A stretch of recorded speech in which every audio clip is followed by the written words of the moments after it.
Niining panahon nga ang putling ebanghelyo gihagis sa mga hiwi nga pagtulunan. Kinahanglan mo barug ang mga tinun-an ni Kristo sa pagpakigbisog sa paglaban sa pagtuo, nga magkausa ug alang sa tanang panahong gihatag sa Dios ngadto sa iyang katawan. Maoy hinungdan nga namugna kining tulumanon ang putling ebanghelyo. 30 minutos nga pagsabwag sa tinuod nga ebanghelyo. Kauban ni Pastor Jeremias Hangad, ang putling ebanghelyo. Tulumanon nga gihatod kaninyo sa Herald of Grace Radio Ministries Philippines. Ang putling ebanghelyo.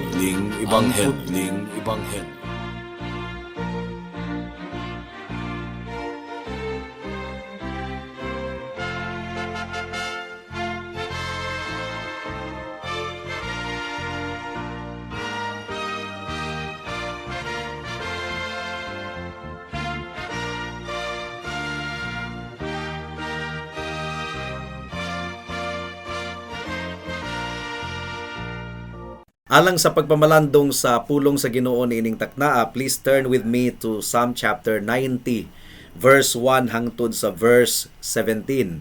Murag taas-taas kini nga kapitulo mga kaigsunan, but I believe that the Holy Spirit is able to sustain us as we proclaim the Word of God at this moment. Psalm chapter 90, verse 1 hangtod sa 17. Ang giingon dinhi: Ginoo, ikaw sa kanunay mao ang among puloy-anan sa tanang kaliwatan. Sa wala mo pabuhata ang kabukiran ug sa wala pa nimo himua ang kalibutan, gikan sa walay katapusan, ngadto sa walay katapusan, Dios kana. Gisultihan mo ang mga tawo nga mobalik ngadto sa ilang gigikanan. Gipabalik mo sila sa abog. Alang kanimo sama lamang sa usa ka adlaw ang 1,000 ka tuig. Daw kagahapon lamang kun mulabay na kini. Sama sa mubong takna sa kagabhion. Ang mga tawo gidala mo sama sa baha. Ang ilang pagtunhay sama kadaklit sa damgo. Sama sila sa mga sagbot nga manurok inig kabuntag ug unya, mubuswak ug malaya ug mamatay inig kahapon. Pinaagi sa imong kasuko nangalaglag kami. Pinaagi sa imong kapungot kami nangalisang. Gibutang mo sa imong atubangan aron ang among mga sala imong makita. Bisan ang tinago namong mga sala. Tungod sa imong kasuko dili magdugay ang among kinabuhi. Matapos kini daw usa lamang kapanghupaw. Kapituan katuig lamang gayod ang gitas-on sa among kinabuhi. Tingali kawaluan kun lig-on kami, apan pulos lamang kagul-anan ug kasamok ang among makuha. Unya matapos kini ug kami mahanaw. Kinsay nasayod sa gahom sa imong kasuko. Kinsay nasayod sa kalisa nga bation unya namo tungod sa imong kapungot. Busa tudloi kami sa pag-ihap sa among mga adlaw aron makabaton kami kasing-kasing nga may kaalam. Hangtod kanus mapuypoy ang imong kasuko o Ginoo. Kaluy intawon ang imong mga ulipon. Matagbuntag pun-a kami sa gugma mong walay paglubad aron mag-awit kami ug malipay sa tibuok namong kinabuhi. Hatagi kami karog kalipay nga sama kadaghan sa kagul-anan nga gihatag mo kanamo sulod sa katuigan sa among pag-antos. Pakita kami nga imong mga sulugoon sa imong gamhanang mga buhat ug pakita ang among mga kaliwat sa imong mahimayaong gahom. Ginoo nga among Dios, panalangini intawon kami ug hatagi kami kalampusan sa tanan namong pagabuhaton. Oo, hatagi kami kalampusan sa tanan namong pagabuhaton. May the Lord bless the proclamation of His word at this moment. Ang Psalm chapter 90, mga kaigsunan, usa kini ka mahinungdanon kaayo nga salmo. Gisulat kini ni Moses niadtong hapit na siya mamatay. Niadtong hapit na matapos ang 40 ka tuig nga paglibot-libot ra nila didto sa disyerto, gumikan kay gihukman sila sa Ginoo sa ilang mga sala ug wala sila makasulod dayon sa yuta nga gisaad. Sa Psalm chapter 90, namalandong si Moses mahitungod sa kinaiyahan sa atong Dios ug iya kining gikontrast sa mortalidad sa tawo ug human niya mapamalandungi ang eternal nga kinaiyahan sa Dios ug ang mortal nga kinaiyahan sa tawo nga duna gayoy katapusan ang atong kinabuhi niining kalibutana. Nagampo dayon si Moses ug nangaliya sa Dios nga panalanginan niya ang tanang pangabudlay sa iyang mga kamot. Mao kadto ang overview sa Psalm chapter 90. Nagsugod kini og vertical, and then gisumpayan kini sa horizontal, and then nagampo si Moses. Ug ang gibuhat ni Moses dinhi sa Psalm chapter 90, mga kaigsunan, gihatagan kita niya og insakto nga perspektibo sa atong pagtagbo sa bag-ong tuig 2023. Ug dili lang sa 2023 kundi sa kinabuhi in general. Ug adunay upat ka bahin ang atong pamalandong aron matubag kini nga pangutana. Una, God's immortality. Walay katapusan ang atong buhi nga Dios. Ikaduha, man's mortality. Adunay katapusan ang kinabuhi sa tawo. Ikatulo, the cause of man's mortality. Ang hinungdan nganong adunay katapusan ang tawo. Ug ikaupat, the prayer for God's mercy and grace in spite of man's sin. And may the Lord help us in our meditation at this moment. Mudangat na kita sa unang punto, God's immortality. Ang Dios walay katapusan, mga kaigsunan. Atong matikdan, mga kaigsunan, that right from the start, nagsugod si Moses pinaagi sa pagpakayab sa iyang pagpamalandong ngadto sa perspektibo sa Dios nga walay katapusan. Nagampo si Moses niini isip pangulo sa Israel. At that time, miingon siya, Ginoo, ikaw sa kanunay mao ang among puluyanan sa tanang kaliwatan. So Moses was praying in behalf of Israel. Ug kung atong bana-banaon, mga kaigsuunan, unang gitawag sa Ginoo si Abraham, ang amahan sa nasod sa Israel, 2,000 to 2,100 years before Jesus Christ. Unya si Moses nagsulat niini nga salmo 1,400 years before the time of Christ. So, kung atong bana-banaon, mukabat na og 600 hangtod sa 700 katuig nga ang Dios giila nga Dios sa nasod sa Israel. He had been the God of Abraham and his descendants. Ug si Moses nagsulat gikan sa perspektibo sa pila na kagatos nga katuigan nga nakig-uban ang Ginoo sa nasod sa Israel, sumala sa iyang gisulti sa verse 1. Ginoo, ikaw sa kanunay mao ang among puloy-anan sa tanang kaliwatan. 700 years nga ang Ginoo mao ang puloy-anan sa nasod sa Israel. Pero wala diha mihunong si Moses. Miatras pagayod si Moses. Even beyond the 600 or 700 years nga ang Ginoo nagpaila sa nasod sa Israel. Ang giingon sa verse 2, sa wala mo pabuhata ang kabukiran ug sa wala pa nimo himua ang kalibutan, gikan sa walay katapusan ngadto sa walay katapusan, Dios ka na. Praise God. Namalandong si Moses mahitungod sa Dios. From the sense nga ang Ginoo timeless, gawas siya sa tanang kapanahunan, mga kaigsunan. Wala siya'y sinugdanan, gumikan kay anaa na siya even before time, sa wala pagani magsugod ang mga kapanahunan. God is absolutely eternal in His character. And so, si Moses atras lagpas pa sa 600 or 700 years nga nailhan sa Israel ang atong buhi nga Dios. Miingon si Moses, God, you existed even before that. Even before 600 or 700 years, anaa na ikaw. Bisan pa sa wala pa nimo mugnaa ang kalibutan, ikaw Dios na. Now, mga kaigsuunan, mga kahigalaan, kung insakto ang atong pagkinabuhi niining kalibutana, kinahanglan nga mubalik kita sa tinubdan sa tanang mga butang ug sa kinabuhi nato niining kalibutana, ang atong Dios nga walay katapusan. Ang Ginoo wala siya magapos sa kapanahunan because He is outside of time. Dili apektado ang Ginoo sa tanang panghitabo niining kalibutana. Dili siya apektado sa mga ups and downs. Sama ka nato nga apektado sa pagmahal kaayo sa sibuyas karon 700 plus ang kilo, mahal na ang tanang palaliton. Pero ang Ginoo dili apektado, gumikan kay ang Ginoo gawas sa tanang kapanahunan ug tanang sirkumstansya niining kinabuhia. He dwells outside of the realm of time and outside of the history of the world.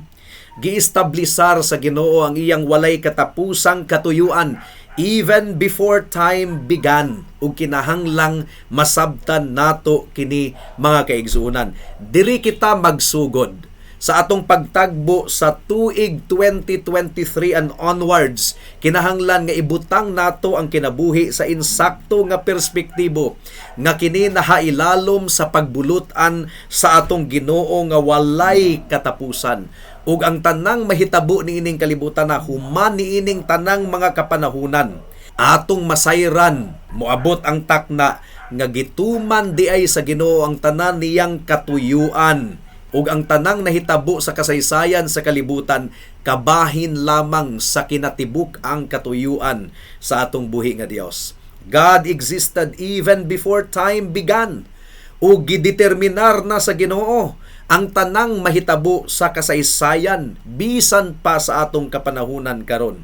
Ang tanang nahitabo sa kasaysayan sa kalibutan sa tanang mga kaliwatan, ang Ginoo di ay mao ang nagmugna niadtong tanan, nagpanglihok aron matuman ang iyang katuyuan sa kinatibuk-an gayod even up to eternity future. Now kini nga doktrina mga kaigsunan, kini nga panghunahuna, lawom gayod kaayo kini, lapad gayod kaayo kini, taas gayod kaayo kini, ug dili nato kini masabtan sa tiunay gayod, pero mao kini gilay down ni Moses sa Psalm chapter 90.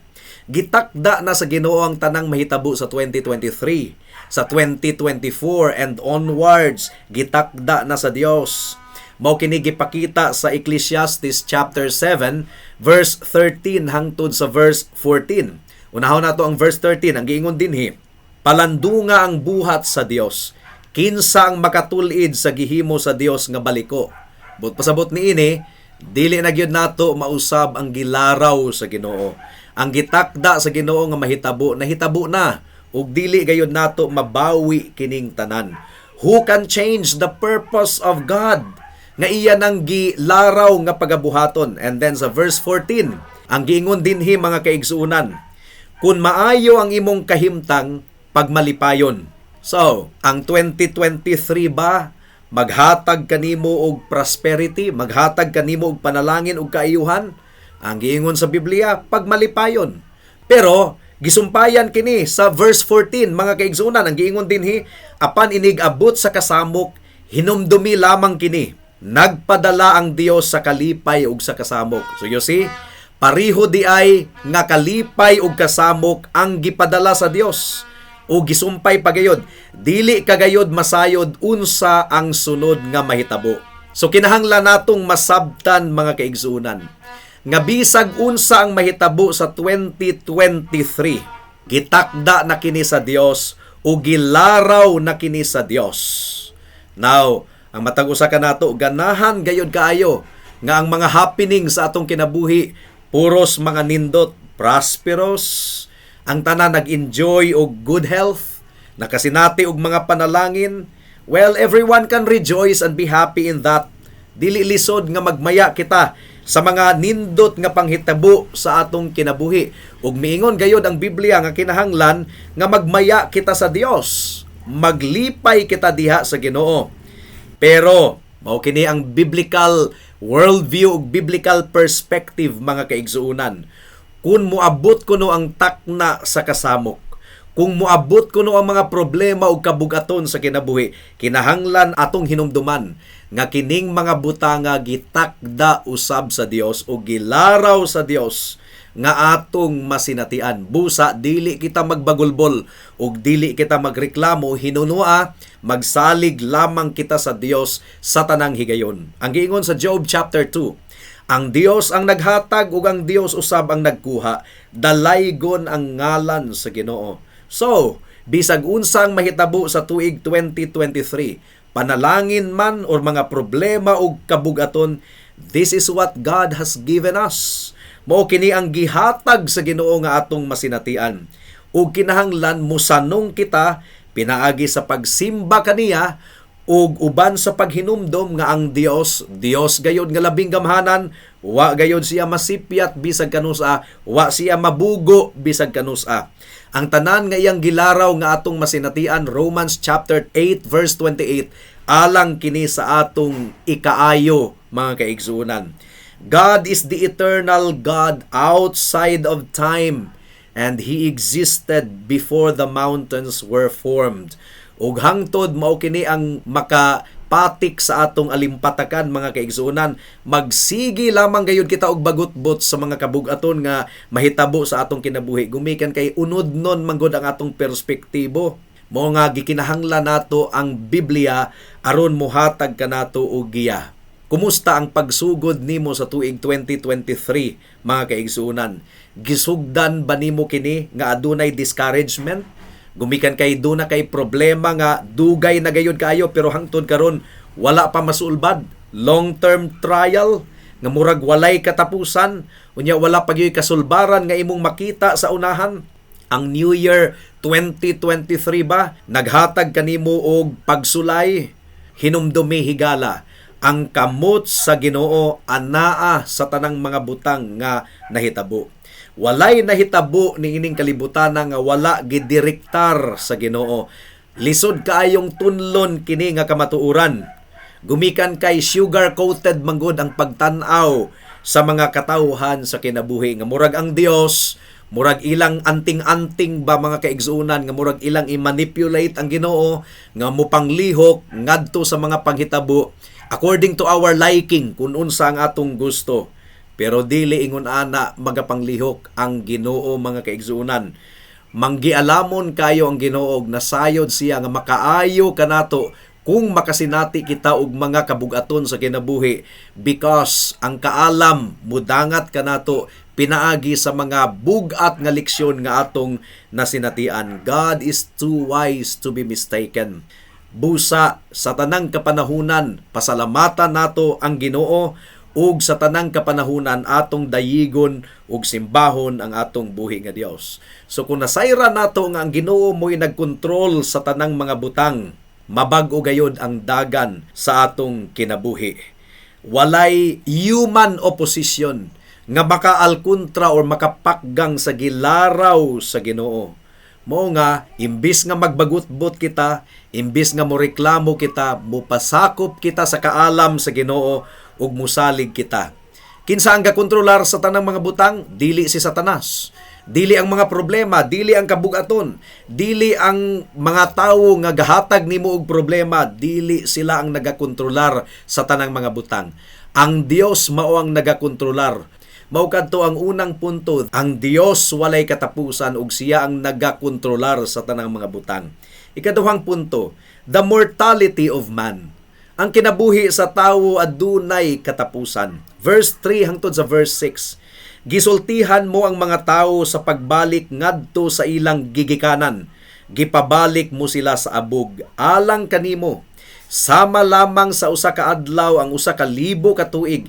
Daw kagahapon lamang kun mulabay na kini, sama sa mubong takna sa kagabhion. Ang mga tawo gidala mo sama sa baha. Ang ilang pagtunhay sama kadaklit sa damgo. Sama sila sa mga sagbot nga nanurok inig kabuntag ug unya mubuswak ug malaya ug mamatay inig kahapon. So, niini nga mga bersikulo mga kaigsunan, simple lamang nga namalandong si Moses sa kahamubo lamang gayod sa atong kinabuhi. Sama ra kuno sa usa ka sagbot nga moturok sa sayo sa buntag, unya mutubo sa kaudtuhon, pag-abot sa hapon malaya ug mamatay. Mamatay kita ug mubalik kita sa abog. Wa lang yun ta masayod mga kaigsunan kung kining tuig 2023 mao na daay kini ang katapusang tuig sa atong kinabuhi. Wa gyud ta masayod. Andam na ba ikaw nga moatubang sa Dios human sa imong kamatayon higala? Kinahanglang mahimo kitang andam, gumikan kay kung wala nato mailhi ang atong Ginoong Hesukristo, walay katapusang silot didto sa impyerno ang magpaabot kanato. Now, kung imong ma-realize nga ang atong kinabuhi niining kalibutan na bisan paghimsog kaayo ka og wala kay balatian, pwedeng kuhaon ka sa Ginoo anytime. All of the sudden, mahimo kitang mapainobsanon. Dili nato ipanghinambog ang tanan nga atong nakabut mga kaigsuonan. Hamubo lamang gayod ang atong kinabuhi. Mao katoy ikaduhang punto. Ikatulong punto, nganong hamubo lamang ang atong kinabuhi ining kalibutana. Unsa may hinungdan, gitubag ni Moses kini nga pangutana. Ang atong kinabuhi hamubo lamang gumikan kay gihukman na sa Ginoo ang mga katawhan nga mamatay gayod gumikan sa ilang sala. Gumikan sa atong sala. Mao kini gipadayag sa verse 7 hangtod sa verse 11 ang giingon dinhi. Pinaagi sa imong kasuko nangalaglag kami. Pinaagi sa imong kapungot kami nangalisang. Gibutang mo sa imong atubangan aron ang among mga sala imong makita bisan ang tinago namong mga sala. Tungod sa imong kasuko, dili magdugay ang among kinabuhi. Matapos kini daw usa lamang kapanghupaw. Kapituan katuig lamang gayod ang gitason sa among kinabuhi. Tingali kawaluan kun lig-on kami. Apan pulos lamang kagulanan ug kasamok ang among makuha. Unya matapos kini ug kami mahanaw. Kinsay nasayod sa gahom sa imong kasuko. Kinsay nasayod sa kalisang nga bation unya namo tungod sa imong kapungot. Dili nato ipakawalay bili mga higala ang tunglo ug kapungot sa Dios. Daghan kay mga tawo nga dili sila makadawat nga ang Ginoo adunay tunglo ug kapungot. Pero hangtod karon ang AIDS mga kaigsuonan nga ang hinungdan niini ang kaulag sa tawo, ang kahilayan sa tawo hangtod karon wala pa gyud tambal nga naimbento bisag usa isip ekspresyon sa paghukom sa Ginoo. Mao nga imbis nga tabun-tabunan nato ang atong sala atubangan sa Ginoo, kinahanglan nato kini nga isugid sa Ginoo. Proverbs chapter 28 verse 13 ang giingon dinhi, dili kagayod mo lampos sa kinabuhi kun taguan mo ang imong mga sala. Isugid kini og paghinulsol ug kaluy-an ka sa Dios. So, ang kinabuhi hamubo lamang gayod gumikan kay gihukman sa Ginoo ang tanang katawhan gumikan sa ilang sala. So, kinahanglan atong kwintahon ang atong kinabuhi pinaagi sa perspektibo nga mubo ra gayod kini. Gumikan kay ang Dios balaan ug ang tawo makasasala ug dili gayod matolerate sa Ginoo ang kasalanan. Mao nga ang kamatayon mao kini ang consequence sa atong sala.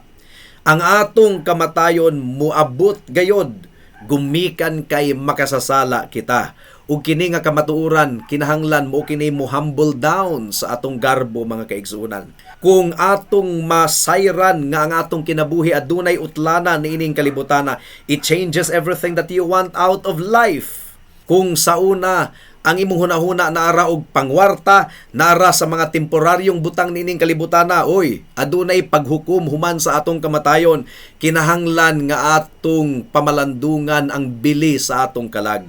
What profit is it for a man to gain the whole world, unya malaglag rade ang iyang kalag? Ikaupat nga punto mga kaigsuunan. The prayer for God's mercy and grace in spite of man's sin. Kung masayra nato ang kahamubo lamang gayud sa atong kinabuhi, makapahambol kini kanato. Ikaw ug ako nanginahanglan gayod og tabang. Si Moses, ang pangulo sa Israel, nanginahanglan usab og tabang. How much more kita mga kaigsuonan? So atong tan-awon ang verse 12 ug verse 13. Nagampo si Moses, ang giingon dinhi, busa tudloi kami sa pag-ihap sa among mga adlaw, aron makabaton kami kasing-kasing nga may kaalam. Hangtod kanus mapuypoy ang imong kasuko o Ginoo, kaluy iintawon ang imong mga ulipon. Human mamalandong si Moses sa immortality of God and mortality of man, miampo dayon siya. Miampo siya. Hangtod kanus mapuypoy ang imong kasuko o Ginoo, kaluy iintawon ang imong mga ulipon. So nangaliya si Moses sa Dios nga pakitaan siya sa kaluoy. Nangayo si Moses nga hatagan siya sa kalipay. Nangayo si Moses sa mga panalangin nga espiritual, taliwala niining mga butanga. So you see, kining mga kamatuorana, they don't bring you to a dead end of despair. Tinuod, hamubo lamang ang atong kinabuhi nining kalibutana, pero dili kinahanglan nga madesperado kita. Pwede kitang mutawag sa Ginoo ug magpakiluoy ug mutubag gayud siya sa atong mga pag-ampo. Miduol si Moses sa Ginoo. Look at verse 16 and 17. Ang giingon dinhi, God give me an inward sense of joy. Pakita kami nga imong mga sulugoon sa imong gamhanang mga buhat ug pakita ang among mga kaliwat sa imong mahimayaong gahom. Ginoo nga among Dios, panalangini intawon kami ug hatagi kami kalampusan sa tanan namong pagabuhaton. Oo, hatagi kami kalampusan sa tanan namong pagabuhaton. So, kung atong nasabtan kining mga butanga, unsa man gayud ang pinaka-prioridad nato? Unsa man gayud ang pinaka-importante nga mahitabo sa atong kinabuhi? Sama kang Pablo, ang iyang giingon sa Philippians 1:21, kay alang kanako ang kinabuhi mao si Kristo, ug ang kamatayon maghatag og dugang nga kabulahanan. So you see, mao kana ang tinguha sa tanang tinuod nga Kristohanon. Ang tumong nganong nag-exist kita niining kalibutan na isip Kristohanon is that one day makauban na nato ang atong buhi nga Dios sa iyang bulahan nga presensya. That's why we exist. Aron kita mahimong andam sa pag-atubang sa Ginoo. Ang kamatayon, maura ka na ang instrumento nga mag-escort ka nato ngadto sa kahimayaan. Unsa man ang atong prioridad sa atong pagkinabuhi niining kalibutana? Alang lamang sa mga temporaryong butang, bugas, pangwarta, mga kalipay niining kalibutana, o kung maura ka na ang atong tumong, dili kita mahimong andam sa atong kamatayon. No, atong tan-awon ng kamatayon o makarealize kita nga kaaway gihapon ng kamatayon, bugat mamatay, lisod mamatay, sakit mamatay. Pero kung nailhan nimo ang Ginoo, napildi na ang kamatayon. Ang kamatayon tulay lamang kana ngadto sa mahimayaong presensya sa Dios. Makaiskapar ikaw gikan sa tunglo nga umaabot human sa imong kamatayon kung imong mailhan gayud si Kristo ingon nga imong Dios ug manluluwas. Busa ayaw kamasai, ayaw usik-usiki ang imong kinabuhi niining kalibutana higala. Psalm chapter 90 verse 2. Busa tudloi kami sa pag-ihap sa among mga adlaw aron makabaton kami kasing-kasing nga may kaalam. Ipho nato dili ang mga katuigan kundili ang mga adlaw. Tungod kay wa kita masayod nga kining adlaw mo na lang di ay ang katapusang adlaw sa atong kinabuhi. Kinahanglan dili nato usik-usikan ang atong kinabuhi pinaagi sa pagpakasala. Ang Israel gihukman sa Ginoo gumikan sa iyang kasuko, gumikan sa pagrebuilde sa Israel. Pag-usik-usik kana sa kinabuhi. Ayaw pagpailad higala. Ang kasalaanan aduna gayoy consequence. Ug ang pagsunod sa Ginoo aduna usay consequence nga mahitabo. Panalangin gikan sa Dios. Ang kasinatian sa Israel didto sa kamingawan, dili kinahanglan nga masinatian usab nato. Gumikan kay nahasulat kadtong mga butanga aron sa atong leksyon, aron malikayan nato ang midangat kanila. Now malikayan nimo ang tunglo nga umaabot higala. Kun ikaw maghinulsol sa imong sala ug musalig lamang kang Kristo ingon nga imong Ginoo ug manluluwas, makasasala ikaw. Dili nimo kayang limpyuhan ang imong kaugalingon atubangan sa Ginoo. Ang imong libro hugaw kayo ang naka-record sukad pa sa imong pagkatawo hangtod karon. Ang tanang sala dili nimo mapapas pinaagi sa imong pagkabuutan. Dili ka buutan, dili ka maayo. Kung gibuutanan ka sa imong kaugalingon, you have to understand nga atong pagkamatarong trapo lamang, hugaw nga trapo sa atubangan sa Dios. Dili ikaw makahinlo sa imong kalag, sa imong hugaw nga record. Ang makahinlo lamang niini mao ang balaan nga dugo ni Hesukristo. Kung walay pagpaagas sa dugo, walay kapasayloan sa sala. Gipaagas ni Kristo ang iyang dugo didto sa krus sa Kalbaryo aron ang tanang mutuog musalig kaniya mapasaylo, mapapas ang ilang mga sala ug pagaisipon nga matarong atubangan sa Dios. Wala kay pagkamatarong higala. Si Kristo adunay pagkamatarong gumikan kay iyang gisunod ang tibuok balaod sa Dios. Ug kung musalig ikaw kang Kristo nga adunay paghinulsol, ang iyang pagkamatarong isulob kanimo. Busa niining taknaa undangin na og salig ang imong kaugalingon. Talikdi ang sala, hinulsuli ang imong sala ug tawag sa ngalan sa atong Ginoo. pangaliyo po kaniya, pagpakiluoy kaniya og iya kang kaluhian. Tawag sa iyang pangalan alang sa kaluwasan ug kapasayloan, ug iya ikaw nga pagaluwason. For God so loved the world that He gave His only begotten Son, that whoever believes in Him shall not perish, but have eternal life. Apan buhata kini karon dayon higala, kay basin ug ugma ulahin na ang tanan. Amen. Alang sa dugang nga mga pangutana, mahimong mo text kang Pastor Jeremias hangad sa 0935 744 3030.